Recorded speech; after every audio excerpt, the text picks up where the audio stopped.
কুমিল্লা সরকারি মহিলা কলেজ কেন্দ্রের দৃশ্য এটি। এভাবেই নৌকায় চড়ে কেন্দ্রে যাচ্ছেন এইচএসসি পরীক্ষার্থীরা। ভঙ্গুর নিষ্কাশন ব্যবস্থায় ভারী বর্ষণে কেন্দ্র ও আশপাশের সড়কসহ পুরো এলাকা তলিয়ে আছে হাঁটু থেকে কোমর সমান পানিতে। সোমবার সকালে এমন পরিস্থিতিতে নির্ধারিত সময়ে কেন্দ্রে পৌঁছতে গিয়ে চরম দুর্ভোগে পড়েন পরীক্ষার্থীরা।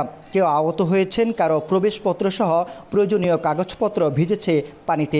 অনেকেই ভেজা পোশাকে বসেন পরীক্ষায়, কেউ আবার কেন্দ্রে গিয়েই অসুস্থ হয়ে পড়েছেন। আমরা যদি পরীক্ষার সময় যদি একটা সুন্দর পরিবেশ না পাই, আমরা কিভাবে আমাদের রেজাল্ট সুন্দরভাবে প্রদর্শন করব। পরীক্ষাটি স্থগিত করা অথবা পিছিয়ে দেওয়া আমাদের সুবিধার জন্য, তাহলে আমাদের জন্য ভালো হয়। আজকে অনেক সমস্যার সম্মুখীন হয়েছি আমরা।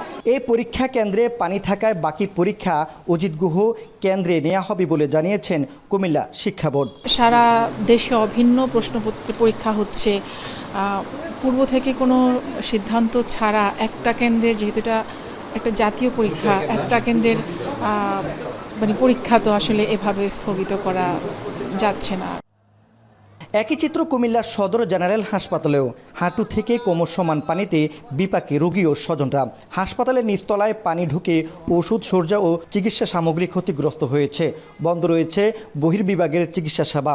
বিদ্যুৎ বিভ্রাট, জলাবদ্ধতা ও মশার উপদ্রবে চরম দুর্ভোগে ভর্তি রোগীরা। ডাক্তার পানির জন্য আসতে পারে নাই, আমরা চিকিৎসা কিভাবে নিবে ডাক্তার?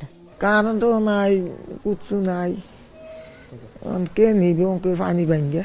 খানা টানা আনতে অসুবিধা হইতেছে, ডাক্তারও আসতে পারে না, ওষুধ ভরি দিতে পারতেছে না। পানির লেগে নামতামে পারি না, যাইতামে না কোনো।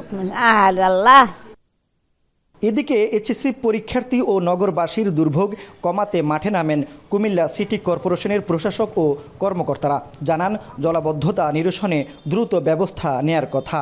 সকালবেলা এখানে কুমিল্লা সরকারি মহিলা কলেজে শিক্ষার্থীদেরকে আমরা কেন্দ্রে নির্বিঘ্নে যাওয়ার জন্য আমরা নৌকা এবং ভ্যান গাড়ি দিয়ে আমরা সিটি কর্পোরেশনের পক্ষ থেকে ব্যবস্থা নিয়েছি এবং পানি যত দ্রুত কমানো যায় সেজন্য আমাদের টিম কাজ করছে।